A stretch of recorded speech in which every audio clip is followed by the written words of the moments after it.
Gravando, Kleber. Irmãos, nós estamos falando sobre morte física, né? Então, vocês lembram que eu disse para vocês que um erro comum é você confundir, tá? A pessoa, quando ela morre, confundir o corpo dela e o espírito dela. Não pode fazer isso, tá bom, gente? Quando a pessoa morre, o que diz lá em Eclesiastes, capítulo 12, versículo 7? Diz assim, Eclesiastes 12, versículo 7. E o pó volte à terra como era, e o espírito volte a Deus que o deu. Então, quando você olha para o corpo e vê o corpo inerte ali, parado, né?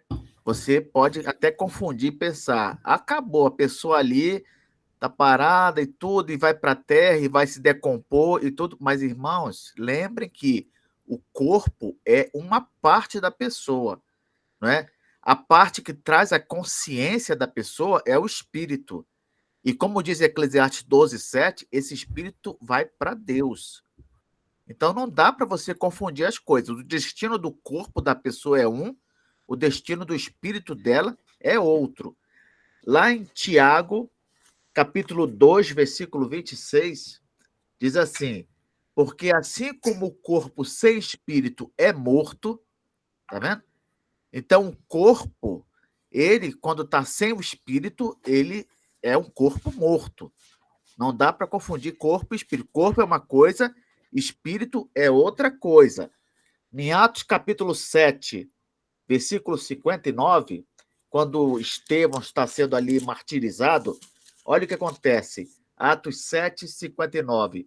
E apedrejavam Estevão, que invocava e dizia: Senhor Jesus, recebe o meu espírito. Né? O que aconteceu com o corpo de Estevão?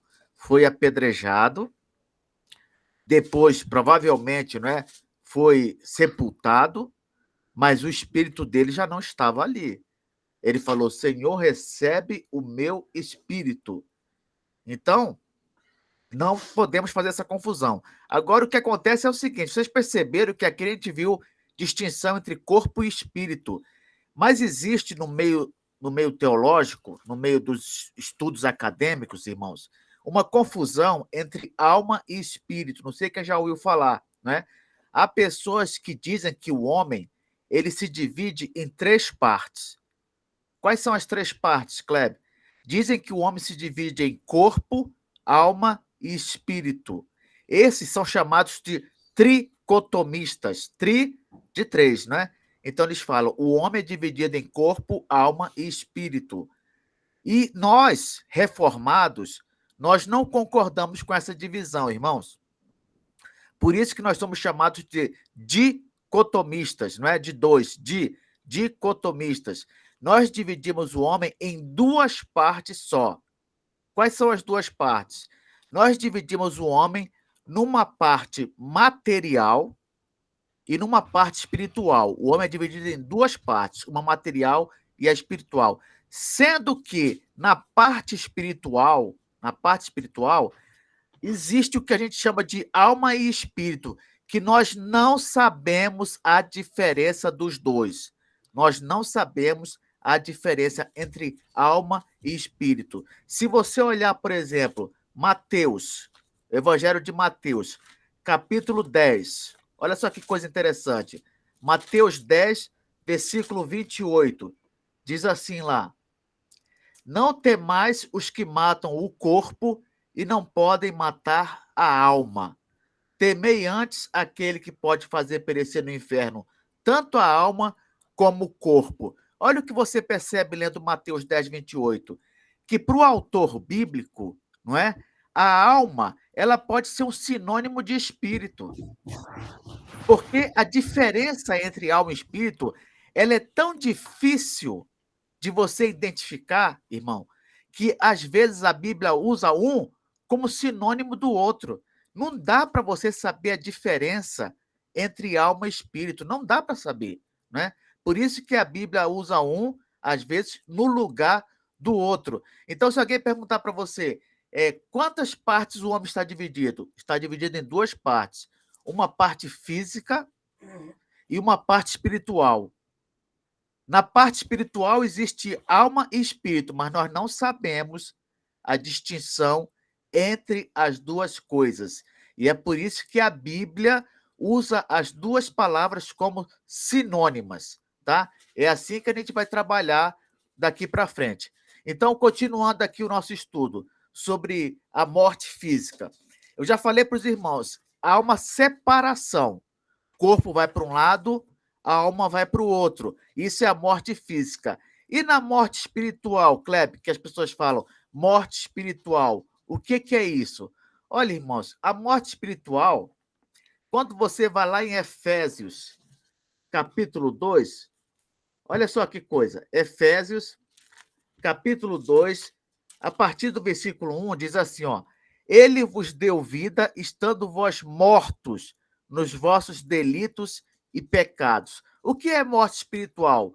Morte espiritual é quando há uma separação entre o nosso espírito e o espírito de Deus. Por quê? Porque quando o homem foi criado, ele foi criado em comunhão com Deus. O nosso espírito foi criado em comunhão com Deus. Quando o homem rompe essa comunhão, então aí há uma morte espiritual do homem. O espírito dele não tem mais comunhão com Deus. Vocês lembram que quando Deus falou para Adão, se você comer do fruto, você vai morrer. Adão comeu do fruto, mas aparentemente ele não morreu, não é verdade? Porque continuou ali com Eva, depois conversou com Deus. Aí as pessoas pensam assim, Kleber, mas por que Adão não morreu? Se ele comeu do fruto e Deus falou que se comesse do fruto morreria. Aí é que está. Ele morreu, só que ele não morreu fisicamente naquela hora. Ele morreu espiritualmente. Está entendendo? Na hora que ele comeu do fruto, o espírito dele houve um rompimento, uma separação da comunhão. A partir daquele momento que ele comeu o fruto, ele já não estava em comunhão com Deus. O seu espírito não estava mais em comunhão com Deus. E a morte física de Adão, ele sofreu morte física? Sofreu, mas foi bem depois. Se você olhar em Gênesis capítulo 5, fala lá que Adão viveu 900 e tantos anos e morreu fisicamente. Mas na hora que ele comeu o fruto, ele só morreu o quê? Espiritualmente. Espiritualmente. Então, é possível uma pessoa estar vivendo fisicamente, normalmente, e mesmo assim ela ser uma morte espiritual? Sim, é possível. Na verdade, todas as pessoas vêm a este mundo como mortas espirituais. Você entendeu? Todas as pessoas que passam a viver neste mundo, ou seja, elas usufruem da morte da vida física, mas espiritualmente elas estão mortas. Por quê? Porque nós nascemos já mortos espiritualmente, mortos em nossos delitos e pecados. Se o homem, durante a vida terrena, ele não se reconciliar com Deus, se o espírito dele não retomar a comunhão com Deus, o que vai acontecer? Ele vai nascer um morto espiritual, vai crescer um morto espiritual, vai envelhecer morto espiritual e vai morrer fisicamente como morto espiritual. O que acontece então? Ele passa a usufruir de uma morte eterna, de uma morte eterna. Então, o que é morte eterna, Kleber? Morte eterna é quando a pessoa é um morto espiritual que não se reconciliou com Deus e passou pela morte física. Aí acabou. Aí acabou. O cara pode ser o morto espiritual a vida toda, mas se no finalzinho da vida ele se reconciliar com Deus, ele vai ter vida eterna. É o caso do ladrão da cruz, né? Ele foi morto espiritual a vida toda. Mas quando chegou no finalzinho da vida dele, ele se reconciliou com Deus. E aí ele usufruiu da vida eterna. Mas se vamos dizer que a pessoa é morte espiritual a vida toda, como o caso do outro ladrão, não é? Aquele que não se acertou com Cristo, foi morto espiritual a vida toda, passou pela morte física na cruz. O que ele vai experimentar agora? A morte eterna. A morte eterna. Então, por favor, irmãos, não façam mais confusão, entendeu? Morte espiritual. o espírito do homem não tem comunhão com Deus. Morte física, há uma separação do corpo e do espírito, né? E morte eterna é quando um morto espiritual passou pela morte física sem se reconciliar com Deus. Isso aí é morte eterna, tá? Mas, Kleber, o que que a Bíblia diz sobre isso no Velho Testamento? Porque quando a gente vai para o Novo Testamento, é muito claro esse ensino, é muito claro. Mas no Velho Testamento, esse ensino não é tão claro assim, irmãos. Não é tão claro assim. Por que que isso acontece? Eu vou explicar para vocês. Acontece, meus irmãos, porque a revelação de Deus é uma revelação progressiva. Progressiva. O que quer dizer isso, Kleber? Quer dizer que alguns assuntos eles são revelados aos poucos. Eles não são revelados de uma vez. Vou dar um exemplo aqui com respeito a Cristo.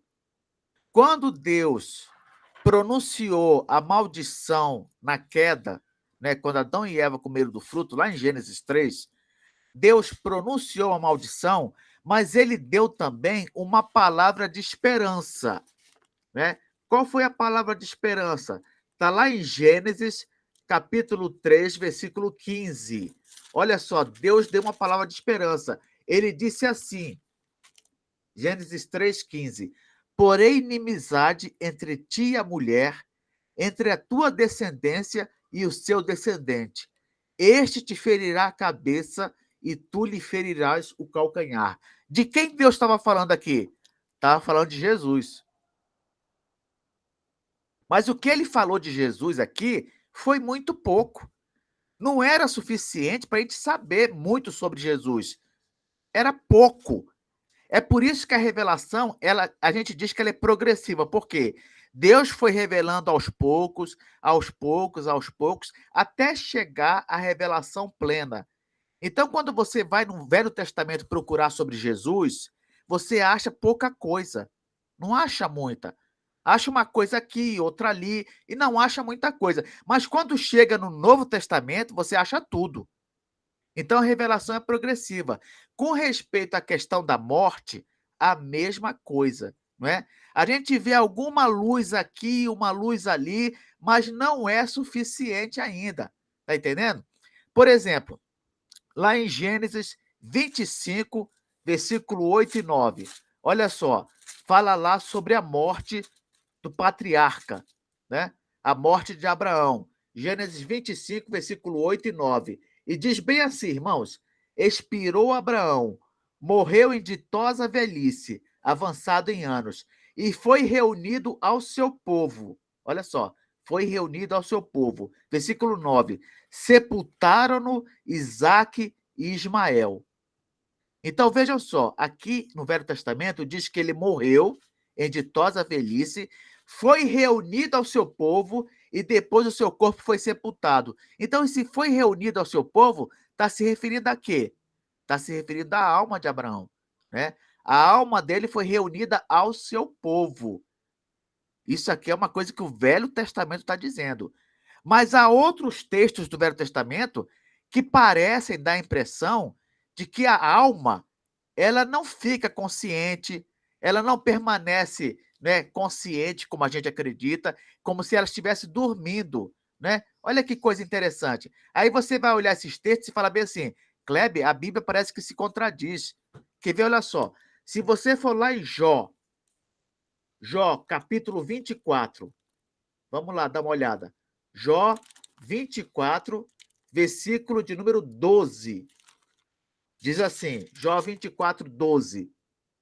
Desde as cidades gemem os homens, e a alma dos feridos clama. Olha só, a alma dos feridos clama. Quer dizer, para Jó, a alma está consciente, porque se ela clama, ela está consciente. Mas se você for lá para o Salmo 6, olha que diferença. Salmo 6, versículo 5, diz assim: Pois na morte não há recordação de ti. No sepulcro, quem te dará louvor? Vejam só, o Salmo 6, versículo 5, está falando que na morte não há recordação de Deus. Que coisa, hein? Se você for lá no Salmo 13, versículo 3, diz assim: atenta para mim, responde-me, Senhor, Deus meu, ilumina-me os olhos para que eu não durma o sono da morte. Olha como é que ele vê a morte, como um sono, não é? Se você for lá para Eclesiastes, capítulo 9, vamos lá para Eclesiastes agora, capítulo 9, versículos 5, 6 e 10, né? Eclesiastes 9, versículos 5, 6 e 10. Diz assim: porque os vivos sabem que hão de morrer, mas os mortos não sabem coisa nenhuma, nem tampouco terão eles recompensa, porque a sua memória jaz no esquecimento.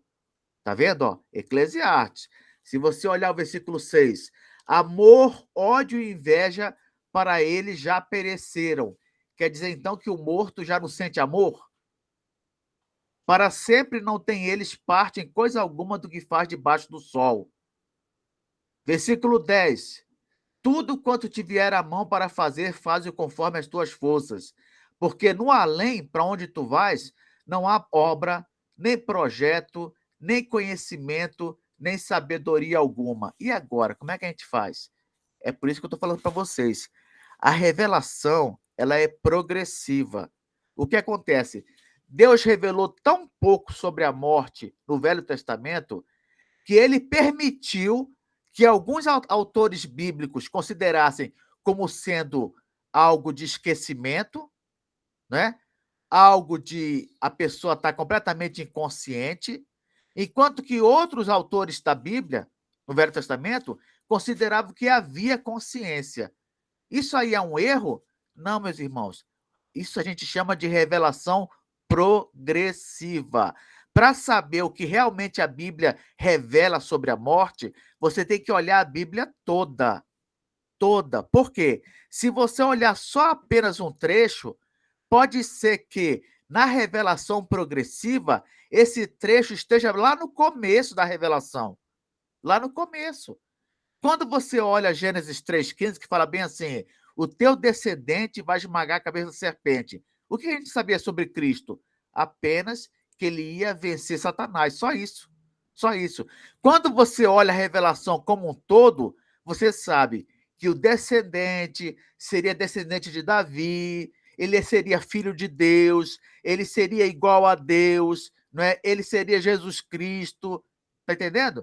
Então, a revelação ela tem que ser considerada como um todo.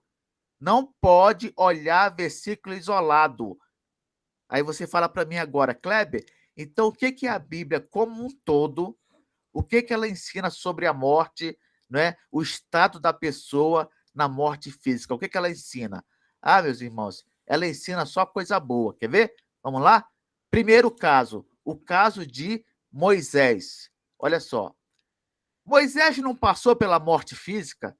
Se você for olhar Deuteronômio 34, versículo 4 a 6, diz o quê? Que Moisés subiu no monte, ele viu Canaã e ele morreu fisicamente. É isso que diz lá em Deuteronômio 34, versículo 4 a 6. Ele viu Canaã e morreu fisicamente. Não é verdade? Mas se você for no Novo Testamento, olha a diferença agora, hein? Se você for no Novo Testamento, Marcos, capítulo 9, vamos olhar junto, hein? Marcos, capítulo 9, versículo 2 a 4. Olha o que acontece. Moisés morreu fisicamente, mas em Marcos 9, 2 a 4 fala bem assim: 6 dias depois, tomou Jesus consigo a Pedro, Tiago e João e levou-os a sós à parte a um alto monte. Foi transfigurado diante deles. As suas vestes tornaram-se resplandecentes e sobremodo brancas, como nenhum lavandeiro na terra as poderia alvejar. Apareceu-lhes Elias com Moisés e estavam falando com Jesus. Olha só. Moisés morreu fisicamente, Deuteronômio 34. Mas em Marcos 9, ele aparece conversando com Jesus. O que que você conclui disso? Moisés está inconsciente? Moisés está dormindo? A alma dele está inconsciente? É claro que não, meus irmãos. Moisés morreu fisicamente, mas no Novo Testamento é revelado que ele está plenamente consciente. Ele apareceu com Elias no Monte da Transfiguração, conversando com Jesus. Vocês estão vendo? Essa é a situação da alma depois da morte física. Ah, o escritor lá do Velho Testamento sabia disso, Kleber? Alguns sabiam, outros não. Por isso que a gente tem essa divergência no Velho Testamento. Mas isso não é um defeito de inspiração. Isso é uma questão de revelação progressiva, tá? Vamos para outro texto. Apocalipse, capítulo 6, versículo 9 a 11. Olha, irmãos, se você for para Apocalipse, capítulo 6, 9 a 11, olha o que diz lá. Diz assim: quando ele abriu o quinto selo, vi, debaixo do altar, as almas daqueles que tinham sido mortos. Olha só, por causa da palavra de Deus e por causa do testemunho que sustentavam. Clamaram em grande voz, dizendo: até quando, ó soberano Senhor, santo e verdadeiro, não julgas nem vingas o nosso sangue dos que habitam sobre a terra? Vejam a situação. As almas, elas estão lá no céu pedindo justiça. Eu pergunto, elas estão inconscientes? Elas estão dormindo? Não, estão conscientes, estão pedindo justiça. Essa é a verdadeira situação das almas. Quando é que eu fiquei sabendo disso? No Novo Testamento. Foi no Novo Testamento que eu fiquei sabendo disso, né? Outro texto, a situação do ladrão na cruz, né? Lá em Lucas 23, 43, vejam só, o ladrão na cruz, ele fala assim para Jesus: lembra-te de mim quando vieres no teu reino. E aí Jesus fala assim para ele: hoje mesmo estarás comigo no paraíso. Ou seja, ele está falando para o ladrão na cruz que aquele encontro entre eles não vai se dar no futuro, vai se dar naquele mesmo dia, mais tarde, né? Porque ele fala assim, ó, hoje mesmo estarás comigo. Então o ladrão, ele imaginava assim, ó, eu vou morrer, a minha alma, sei lá o que vai acontecer com ela, eu não sei o que o ladrão na cruz precisava, né? Ele falava assim, ó, eu vou morrer, mas quando Jesus vier, eu vou me reencontrar com ele, é isso que eu quero, né? E Jesus corrigiu, não, hoje mesmo você vai estar comigo no paraíso, esse reencontro vai acontecer hoje, você está entendendo? Irmãos, pensa comigo, se o ladrão na cruz fosse ficar inconsciente depois da morte, ia fazer diferença para ele encontrar Jesus naquele mesmo dia ou no futuro? É claro que não. Então não tem lógica dizer que ele ficou inconsciente. Por quê? Jesus falou: hoje mesmo estarás comigo no paraíso. O reencontro vai ser hoje. Vai ser hoje. E é isso que acontece com cada crente que morre. Os adventistas, por exemplo, eles dizem que quando a pessoa morre, o espírito dela fica dormindo e ela só vai ficar consciente de novo quando Jesus voltar. Está parecendo o ladrão na cruz, né? Lembra-te quando vieres. E Jesus corrige. Não, não tem esse papo de quando eu vier, não. Hoje mesmo estarás comigo no paraíso. Esse que é o ensino bíblico, né? Um outro texto aqui, irmãos. Mateus 22, versículos 31 e 32. Olha só, Mateus 22, versos 31 a 32. Olha o que diz. Fala assim: e quanto à ressurreição dos mortos, não tendes lido o que Deus vos declarou? Eu sou o Deus de Abraão, o Deus de Isaque e o Deus de Jacó. Ele não é Deus de mortos, e sim de vivos. Está vendo? Deus de vivos. Como é que está Abraão, Isaque e Jacó agora? eles estão mortos? Não, irmãos. Diante de Deus, eles estão bem vivos no céu. Bem vivos, tá? Estão mortos fisicamente para nós, mas para Deus, eles estão bem vivos. Vamos ver aqui os testemunhos de Paulo sobre isso. Olha só, o apóstolo Paulo, lá em 2 Coríntios, capítulo 5, versículos 6 a 8, olha o que o apóstolo Paulo fala sobre a morte. Ele fala assim, ó: temos, portanto, sempre bom ânimo, sabendo que, enquanto no corpo, estamos ausentes do Senhor. Olha o que ele fala. Enquanto nós estamos no corpo físico, nós estamos o quê? Ausentes do Senhor, né?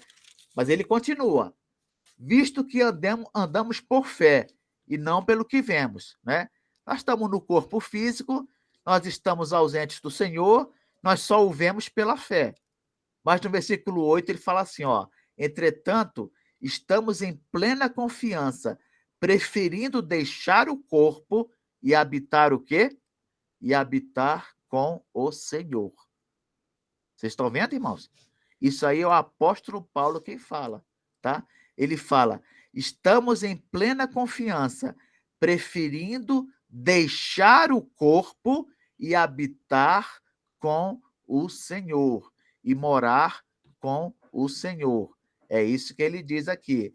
Aí, se você for para Filipenses, capítulo 1, versículo 21 a 23, olha o que o apóstolo diz, ainda sobre esse assunto. Ele fala assim, olha: porquanto para mim o viver é Cristo e o morrer é lucro. Entretanto, se o viver na carne traz fruto para o meu trabalho, já não sei o que hei de escolher. Olha a dúvida dele. A dúvida dele é o seguinte: enquanto ele estava vivo, ele podia trabalhar para Cristo, né? O viver é Cristo, vai trabalhar para Cristo, viver para Cristo. Mas quando ele morresse, ele falava assim, ó: o morrer é lucro. Por que que o morrer é lucro, irmãos? Por que que você acha que Paulo achava que o morrer era lucro? Porque o espírito ia ficar inconsciente? Será que isso é morrer é lucro? Né? Olha só o que diz o versículo 23. Ora, de um e outro lado, estou constrangido, tendo o desejo de partir e estar com Cristo. Estar com Cristo, o que é incomparavelmente melhor. O que é incomparavelmente melhor, né? Então, a ideia de que a pessoa morre e que ela vai estar inconsciente, ou que o espírito dela vai morrer também, qualquer coisa nessa linha, isso não tem base bíblica. A não ser que você pegue um versículo isolado, ou a não ser que você desconsidere a revelação progressiva. Entendeu, meu irmão? Se você for olhar a parábola do rico e do mendigo, lá em Lucas 16, versículo 19 a 31, o que fala ali? O rico e o mendigo estavam inconscientes ou conscientes? Os dois estavam conscientes. Tanto o rico no inferno estava consciente, quanto o mendigo no colo de Abraão estava consciente também, né? Então a revelação, quando você vai no Novo Testamento, ela é clara, não dá para ter dúvida. Por fim, vamos olhar aqui, irmãos, mais um texto. Hebreus, capítulo 12, versículo 22 a 23. Olha só o que diz esse texto. Hebreus 12, 22 a 23. Diz assim: mas tendes chegado ao monte Sião e à cidade do Deus vivo, a Jerusalém celestial, e a incontáveis hostes de anjos, e a universal assembleia, e igreja dos primogênitos arrolados nos céus, e a Deus, o juiz de todos, e aos espíritos dos justos aperfeiçoados. Olha só, o autor de Hebreus está falando o que acontece quando a pessoa morre. O que acontece quando a pessoa morre? Ele responde: quando a pessoa morre, versículo 22, ela chega ao Monte Sião. Que Monte Sião é esse, Kleber? Ela continua: ela chega à cidade do Deus vivo ela chega a Jerusalém celestial. Ela chega aonde? Às incontáveis hostes de anjos, à universal assembleia. Onde é que ela chega? Versículo 23. A igreja dos primogênitos arrolados nos céus. Ou seja, ela chega à igreja dos crentes que está lá no céu. E continua. Ela chega a Deus, ao juiz de todos. E ela termina dizendo assim, ó, ela chega aos espíritos dos justos aperfeiçoados. É lá que ela chega, tá entendendo? É lá que ela chega. Então, nunca mais aceite qualquer ensino contrário a isso. Quando a pessoa vier abrir a Bíblia para você e citar um versículo isolado, você fala assim para ela, meu irmão, vamos olhar o ensino da Bíblia toda, que é melhor. Vamos fazer isso, né? Vamos olhar o ensino da Bíblia toda. Eu gosto muito de matar o assunto citando logo Moisés, porque ninguém tem dúvida de que Moisés morreu fisicamente. Ninguém tem dúvida. Está lá em Deuteronômio 34, né? E aí você cita o Monte da Transfiguração, onde o próprio Moisés, que havia morrido fisicamente, né? Está lá, numa boa, conversando com Jesus, tá? Então vamos continuar aqui, irmãos. Tá, Kleber, eles estão conscientes. Mas onde é que eles estão? Estão conscientes, mas onde é que eles estão? Eles estão, irmãos, num lugar que tem vários nomes, tá? Não tem um nome só. Esse lugar, às vezes, é chamado de paraíso, às vezes, esse lugar é chamado de terceiro céu, né? Enfim, que lugar é esse? É onde Deus mora.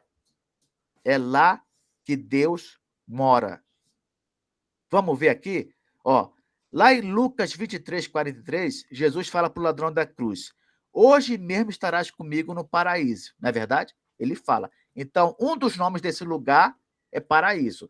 Se você for olhar, segundo aos Coríntios, capítulo 12, olha só, segundo aos Coríntios, capítulo 12, versículo 2 a 4, o apóstolo fala assim: conheço um homem em Cristo que há 14 anos foi arrebatado até o terceiro céu.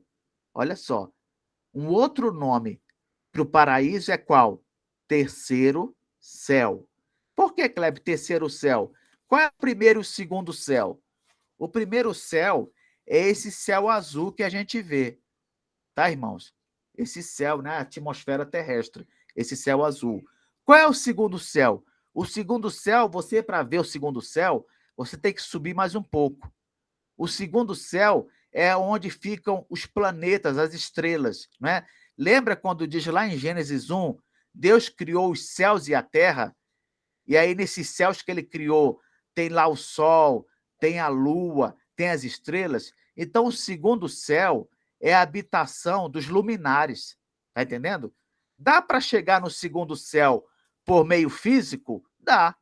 É só você pegar um foguete, você chegar lá, né? Dá para chegar no primeiro céu por meios físicos, a atmosfera, esse céu azul? Dá. É só você pegar um balão, né? Você pega um balão, você sobe, você chega no primeiro céu. Dá para chegar no terceiro céu por meios físicos? Não dá. Não dá.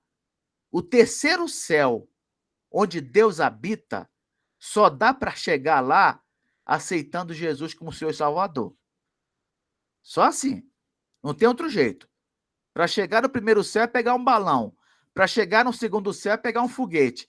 Para chegar no terceiro céu, só aceitando Jesus como Senhor e Salvador. Entendeu? Então vamos continuar aqui. Aí Paulo fala, né?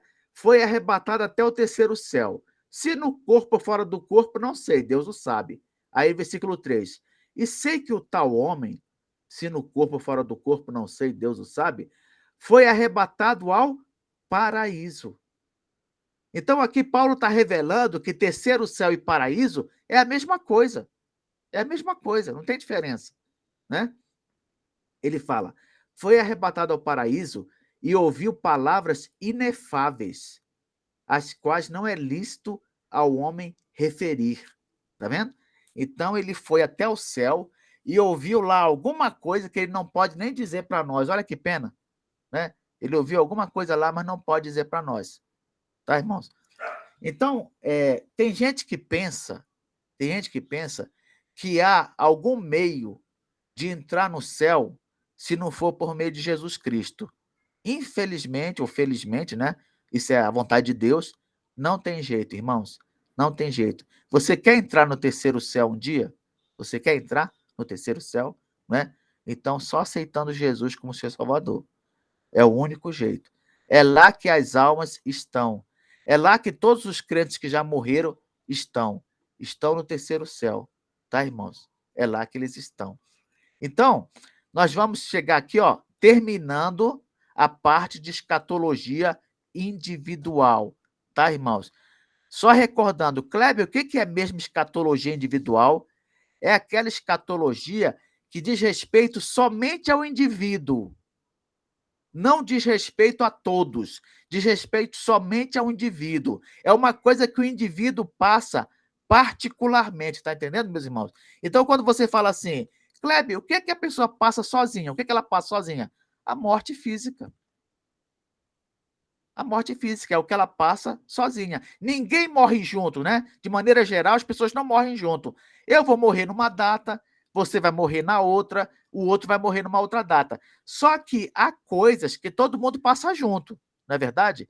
Essas coisas que a gente passa junto, a gente chama de escatologia geral. Geral. Me dá exemplo aí de escatologia geral, Kleber. Por exemplo, a volta de Cristo é uma coisa pela qual todos vão passar junto, né? Todo mundo vai ver Cristo voltando. Um outro exemplo, Kleber, de escatologia geral: ressurreição. Todo mundo vai ressuscitar junto. Não é uma coisa individual. Todo mundo vai ressuscitar junto. Outra coisa, Kleber, que é a escatologia geral: juízo final. Todo mundo vai ser julgado junto. Não é uma coisa individual. Ah, o Kleber vai ser julgado e numa outra data o Carlos vai ser julgado. Não existe isso. Vamos ser julgados juntos. Então, qual é a única coisa que é escatologia individual? É a morte física. A morte física, ela vem para cada um num momento específico. É por isso que na escatologia individual a gente trata da morte física, a gente trata da questão da imortalidade da alma da pessoa e a gente trata do estado intermediário da alma. Onde é que a alma da pessoa está do momento que ela morre até a volta de Cristo, entendeu? Então a gente já matou aqui essa questão da escatologia individual, tá, irmãos? A gente vai começar agora a falar sobre escatologia geral. E qual é o primeiro assunto da escatologia geral, Kleber? É o retorno de Cristo, tá bom? É o retorno de Cristo. Então vamos lá. Jesus falou, meus irmãos, ele falou que ia voltar. E ele falou isso mais de uma vez, tá bom? Ele não falou isso só em um momento. Ele falou isso mais de uma vez. Então, quando você vai lá para Mateus 24, olha só, Mateus 24, versículos 30 e 31, diz assim: Então aparecerá no céu o Filho do Homem, todos os povos da terra se lamentarão e verão o Filho do Homem vindo sobre as nuvens do céu com poder e muita glória. Tá vendo? E ele enviará os seus anjos com grande clangor de trombeta, os quais reunirão os seus escolhidos dos quatro ventos de uma a outra extremidade dos céus. Quem falou isso? Foi Jesus. Foi Jesus que falou. Ele falou: o Filho do Homem vai voltar, né? Se você for lá para Mateus 25, versículo 31, diz assim, ó: Quando vier o Filho do Homem na sua majestade e todos os anjos com ele, então se assentará no trono da sua glória, né? Jesus falando aqui ainda, hein? Jesus falando, tá? Vamos lá para João, capítulo 14. João capítulo 14, versículo 3. Olha só o que Jesus fala. E quando eu for e vos preparar lugar, voltarei e vos receberei para mim mesmo, para que onde eu estou, estejais vós também. Então, Jesus, ele falou que ia, ele foi preparar lugar, e quando ele tiver preparado o lugar, ele vai voltar para que a gente fique com ele. Tá entendendo, meu irmão? Fique com ele. Jesus falou. Quem mais falou que Jesus ia voltar? Quem mais além dele mesmo? Os anjos. Os anjos falaram também. Se você for lá em Atos, capítulo 1, versículo 10 e 11, olha só que interessante. Atos, capítulo 1, versículo 10 e 11, fala assim: E estando eles com os olhos fitos no céu, enquanto Jesus subia, eis que 2 varões vestidos de branco se puseram ao lado deles. Olha só aqui. Os apóstolos estão olhando Jesus subindo. Enquanto eles estão olhando Jesus subindo, apareceram 2 anjos do lado dos apóstolos. E aí eles falaram assim para os apóstolos, olha só, versículo 11. E lhes disseram: Varões galileus, por que estáis olhando para as alturas? Esse Jesus que dentre vós foi assunto ao céu, virá do modo como viste subir. Virá do modo como viste subir. Então, irmãos, eu quero fazer uma pausa aqui para perguntar algumas coisas para vocês. Primeiro, vocês já ouviram aí algumas igrejas dizendo que Jesus, quando ele vai voltar só até as nuvens, mas ninguém vai ver, e aí as pessoas vão subir lá para encontrar com ele e ele vai embora? Já ouviram essa história? Quem é que ensina isso, Kleber? As igrejas pentecostais e neopentecostais. Elas dizem que Jesus vai voltar até as nuvens só, ninguém vai ver, né? A igreja vai ao encontro dele e depois ele vai embora. Eu falo para vocês, onde é que está isso na Bíblia? Onde é que está isso na Bíblia? Porque os anjos falaram, ele vai voltar do modo como ele subiu. Quando ele subiu, todo mundo não viu ele subindo? Viu. E ele vai voltar e ninguém vai ver? Qual é a lógica disso? Aí começaram a apertar os pentecostais e os neopentecostais dizendo o seguinte: meus irmãos, vão ler a Bíblia direitinho, vai ver lá. É claro que todo mundo vai ver Jesus voltando, o texto é claro. Aí sabe o que eles fizeram? Para não dar o braço a torcer, eles passaram a dizer que Jesus vai voltar 2 vezes.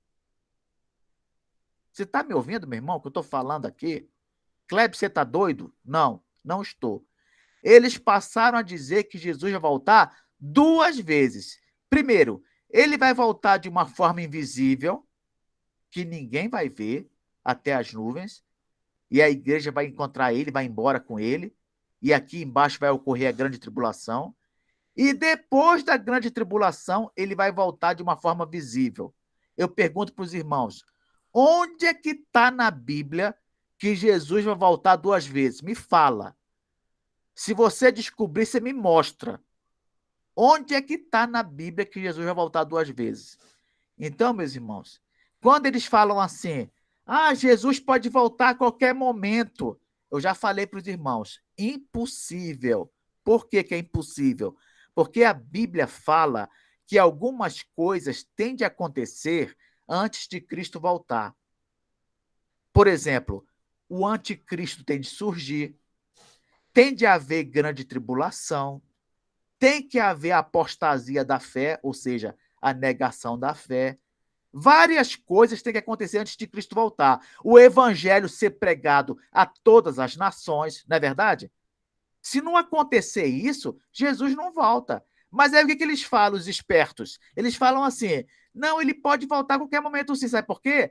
Porque existem 2 voltas. E essa volta que ele pode voltar a qualquer momento é essa volta invisível, que ninguém vai ver.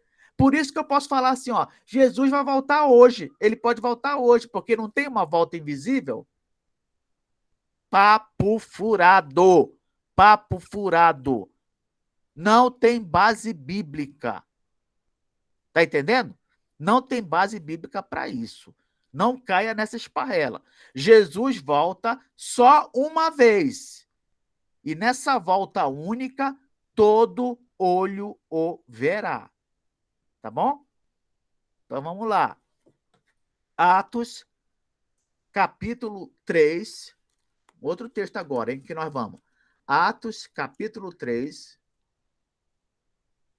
versículos 19 e 20. Olha o que diz. Diz assim: arrependei-vos, pois, e convertei-vos para serem cancelados os vossos pecados, a fim de que, da presença do Senhor, venham tempos de refrigério, e que envie ele o Cristo, que já vos foi designado, Jesus. Então, aqui, o apóstolo falando que, mais uma vez, a confirmação de que o Pai aqui vai enviar o Cristo de novo, tá? Jesus voltará. Jesus voltará. Se você for para Filipenses, aqui o apóstolo Paulo falando, né? Filipenses capítulo 3. Vamos ver o que diz aqui. Filipenses capítulo 3, versículo 20. Olha o que diz a Bíblia. Diz assim: pois a nossa pátria está nos céus, de onde também aguardamos o Salvador, o Senhor Jesus Cristo. A nossa pátria está lá no céu, de onde nós aguardamos quem? O Salvador, Jesus Cristo, né? Jesus vai voltar. 1 Tessalonicenses, capítulo 4, versículo 15 e 16. Olha que texto lindo, irmãos. 1 Tessalonicenses, capítulo 4, versículo 15 e 16. Diz assim: ora, ainda vos declaramos por palavra do Senhor isto, nós, os vivos, os que ficarmos até a vinda do Senhor. Olha que ele não fala até as vindas, no plural, porque não existe isso. Não existe vindas. Existe vinda. É só uma. Nós, os que ficarmos até a vinda do Senhor, de modo algum precederemos os que dormem, porquanto o Senhor mesmo, dada a sua palavra de ordem, ouvida a voz do arcanjo e ressoada a trombeta de Deus, descerá dos céus, e os mortos em Cristo ressuscitarão primeiro. Depois nós, os vivos, os que ficarmos, seremos arrebatados juntamente com eles entre nuvens, para onde? Para o encontro do Senhor nos ares. Lembra que eu falei para vocês o que é que os pentecostais e os neopentecostais dizem? Eles falam que quando a gente for ao encontro de Cristo nos ares, nós vamos embora com ele. Por que nós vamos embora? Porque o pau vai quebrar. Aqui na terra vai começar o quê? A grande tribulação, então o pau vai quebrar. Aí, como eles não querem passar pela grande tribulação, né? Porque essa é outra característica, viu, irmãos? Das igrejas pentecostais e neopentecostais. Eles dizem que o crente não passa pela grande tribulação. Aí eles falam assim, ó, nós vamos ser arrebatados ao encontro de Cristo e vamos para onde? Vamos embora com ele. Vamos embora com ele, né? Mas a Bíblia fala isso? Não, a Bíblia não fala isso. Se você for lá em Mateus 24, por exemplo, diz lá, olha só, versículo 31. E ele enviará os seus anjos com grande clangor de trombeta, os quais reunirão os seus escolhidos dos quatro ventos, de uma a outra extremidade dos céus. Então a gente vai para o encontro de Cristo. E o que vai acontecer, Cleber, quando a gente for para o encontro de Cristo? Mateus 25, olha aí, ó. Mateus 25, versículo 31. Quando vier o Filho do Homem na sua majestade, e todos os anjos com ele, então se assentará no trono da sua glória, e todas as nações serão reunidas em sua presença. Então o que vai acontecer? Jesus está lá no céu, está vindo. Nós vamos ao encontro dele. Vamos embora? Não. Vamos descer com ele e ele vai começar o julgamento, o juízo final. Onde? Aqui. Aqui na terra. Não tem esse negócio de ir para o céu, não. Vai ser aqui na terra. É por isso que Jesus, ele volta quando, na verdade? Ele volta depois da grande tribulação. Ele não volta antes. Ele só volta depois da grande tribulação. Não é isso que Mateus 24 fala, né? Ela fala que Jesus vai ter o princípio das dores, vai ter a grande tribulação e depois que tem a vinda de Cristo, tá? Então, se você não quer passar pela grande tribulação, meu irmão, pede para morrer antes. Pede para morrer antes. Porque se você estiver vivo por ocasião da volta de Cristo, isso quer dizer o quê? Quer dizer que você vai ter passado pela grande tribulação. Entendeu? E vamos aqui para Hebreus 9, 28. Olha só. Hebreus, capítulo 9, versículo 28. O que diz lá? Diz o seguinte, Hebreus 9, 28. Assim também Cristo, tendo se oferecido uma vez para sempre, para tirar os pecados de muitos, aparecerá segunda vez, sem pecado, aos que o aguardam para a salvação. Qual foi a primeira vez que Jesus apareceu? Na primeira vinda. Qual vai ser a segunda vez? Na segunda vinda. Entendeu? Há espaço para mais alguma vinda? Não. Não há mais espaço para vinda nenhuma. Tá? Então, nós vamos parar por aqui, irmãos, para não envolver mais outros textos aqui, que vai demorar tempo para explicar, mas para os irmãos ficarem certos de uma coisa. A volta de Cristo é uma coisa certa. Foi afirmada por ele, foi afirmada pelos anjos, foi afirmada pelos apóstolos. Ele vai voltar só uma vez, vai voltar depois da grande tribulação, ou seja, quem estiver vivo vai passar pela grande tribulação, mas ele vai voltar para pôr um fim ao sofrimento, à derrota, aos inimigos de Deus. A vitória é certa. Deus nos abençoe. Amém, aleluia. Amém, Kleber. Irmãos, aproveitando aí o restinho, falta ainda 3 minutinhos, eu queria fazer aqui, Kleber, me permite fazer um gancho aí no que Kleber acabou de falar? Vamos pegar aqui a palavra de Deus e vou fazer uma pergunta para os irmãos. Vamos lá, vamos abrir. Kleber falou aí no sermão profético ou sermão escatológico de Jesus, lá no Mateus 24. Vamos lá. Só para a gente depois aqui juntos. Vamos pensar junto aqui. Mateus 24, a partir do versículo 38. Vai do 38 até o 41. Diz o seguinte: porque nos dias anteriores ao dilúvio, todos comiam, bebiam, casavam e davam-se em casamento, até o dia que Noé entrou na arca. E não se deram conta até que veio o dilúvio e levou a todos. Assim também será a vinda do Filho do Homem. Então, olha só, estando 2 homens no campo, um será levado e outro deixado. Estando 2 mulheres a trabalhar no moinho, uma será levada e a outra deixada. Eu quero fazer uma pergunta para os irmãos. Na relação aqui que Kleber falou entre ímpio e justo, quem é que fica e quem é arrebatado? Quem é que fica? É o justo? Ou quem é que é levado? É o ímpio? O que os irmãos me dizem? Irmãos, não ficam com medo de errar, não, tá? A escola dominical é para a gente corrigir posições, pensamentos. Não importa. E por que você entende? Quem é que fica? Quem é que é? Tá aqui, ó. Um será tirado. Quem é que é tirado? É o justo ou o ímpio? O justo. Alguém aí com a nossa irmã Joana? Alguém pode dizer alguma coisa? Irmãos, não fica com vergonha, não. Isso é o momento. Alguém pode dizer alguma coisa? No seu entendimento, você passou, você leu várias vezes esse versículo. E aí? Você fala ser arrebatado para o céu. Isso, né? quem é que fica? Olha lá, um é tirado e outro fica. Não está dizendo o texto? Estando 2. Um sempre é tirado e outro fica. Afinal de contas, quem é que fica e quem é arrebatado? Quem é retirado? Eu concordo com a Joana. Concorda? Beleza. Alguém mais? Tá bom, então vamos lá, irmãos.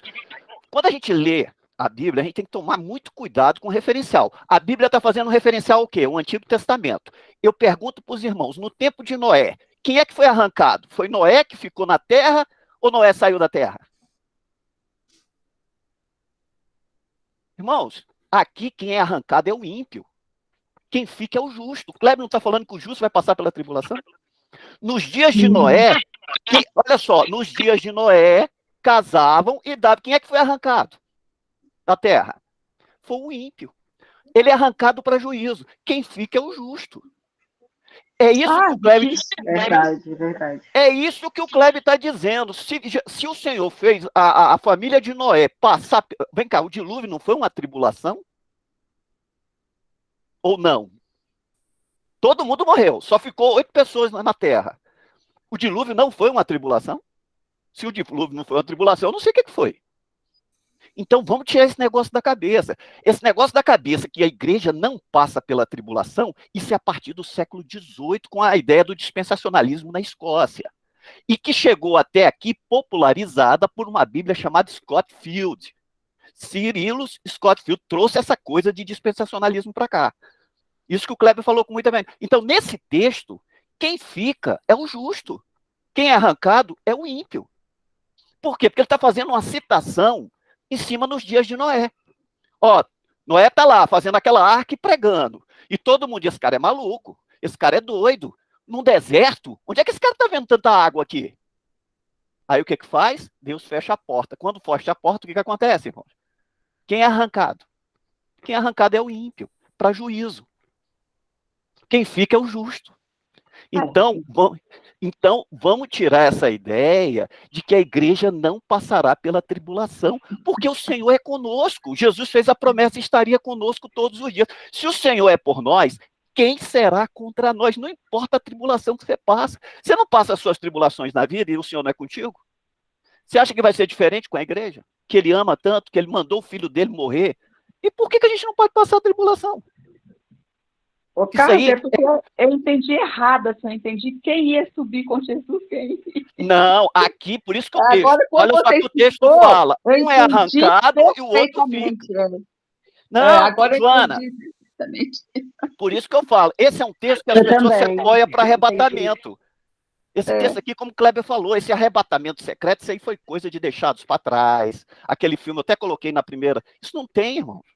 Isso aí surgiu, a igreja sabia, desde o início, a igreja primitiva, que ela ia passar pela tribulação. Ela enfrentou o Império Romano. Rapaz, a igreja vem enfrentando tudo ao longo da história. Por que que justamente na volta de Jesus ela não vai passar?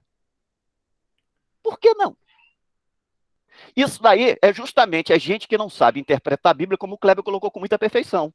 Aí, ou seja, esse negócio de dispensacionalismo, isso é uma coisa que foi criada no século XIX e que vai surgir um tema chamado pré-tribulação. Kleber deve falar isso mais tarde. Pré-tribulação é o quê? Isso. A igreja vai ser arrancada antes da tribulação. E outra, arrebatamento secreto não existe. Depois, lá na frente, a gente vai falar que para você entender o arrebatamento, você tem que entender o casamento judaico. Quando a gente entender o que é o casamento judaico, aí você vai entender o que é arrebatamento. Mas isso é para a gente vai conversar mais na frente. O importante é que os irmãos entendam. Meu irmão, Kleber está falando de escatologia individual. Isso quer dizer o seguinte, hoje, se você não aceitar, pode ser que Jesus não venha, mas você vai morrer. E depois, que diz lá em Hebreus, depois da morte, só o juízo. Então fica para os irmãos. Não tem nada a ver. A igreja pode passar? Qual o problema da igreja passar a tribulação? O Senhor é com ela. Agora, passar a tribulação sem Jesus, felicidade sem Jesus, irmão, isso é uma verdadeira tribulação. Meu pastor. Obrigada por esclarecer, né? Que é bom a gente ter conhecimento. Com certeza. Obrigada. Essa questão é muito legal da gente conhecer, porque aí você não entra em qualquer papinho que você vê por aí, em qualquer propaganda ou em qualquer livrinho de gaveta. Importante é o que a teologia reformada oferece, em termos de entendimento, é muito confortador. Esse é o mais legal da história. Só para reforçar o início da aula do presbítero Kleber, quero recomendar aos irmãos o livro A Alma e a Dicotomia. A Alma e a Dicotomia é um livro que traz um esclarecimento muito legal para você entender por que os reformados entendem que nós temos a visão que aquilo que o presbítero Kleber passou hoje aí, tá bom? Nós temos uma vida espiritual e temos o corpo. E a alma e a dicotomia vai te clarear muito bem isso aí. Vamos orar e obrigado, Kleber, obrigado, presbítero Carlos. A todos tenham um bom domingo. Esperamos os irmãos aí à noite não, à tardezinha na igreja para a nossa Assembleia. Vamos orar. Deus, obrigado por essa... Isso, às 17 horas. Deus, obrigado por essa aula, pelo esclarecimento do Senhor, à luz da Tua Palavra, por tudo que aprendemos, sem enfoque, sem razão de medo, pensando exclusivamente naquilo que é a promessa do Senhor para as nossas vidas. Obrigado, porque o Senhor vai estar conosco, independente de qualquer situação, de qualquer circunstância difícil ou adversa à vida. Continue a falar à Tua igreja, ao coração do Teu povo, através do ensino da Tua Palavra. Abençoe a vida aí do presbítero Carlos, do presbítero Kleber, naquilo que eles têm aí se esmerado em buscar conhecimento para ajudar a Tua igreja. Nós somos gratos ao Senhor, pedimos que o Senhor nos oriente em tudo que fizermos hoje e que assim seja para a glória do nome de Jesus. Em Jesus nós oramos. Amém. Amém. Amém. Queridos, Kleber, mais uma vez, meu irmão, muito obrigado. Amados, graça e paz aí. Vivian, os irmãos aí também, que estão aí distantes, mas tão perto do coração da gente. É uma alegria tê-los aqui na nossa sala de aula. Então, irmãos, até daqui a pouco. Hoje temos muitas atividades, hein? Nós temos daqui a pouco a nossa reunião extraordinária, depois o nosso culto de adoração, tá? Então, a todos um domingo muito abençoado aí. Graça e paz a todos aí. Até domingo, se vem, se o Senhor assim Deus abençoe a todos. Amém. Amém. Amém. Obrigado pela palavra, hein, Carlos? Eu que te agradeço, Kleber. Graça e paz aí a todos, irmãos. Amém.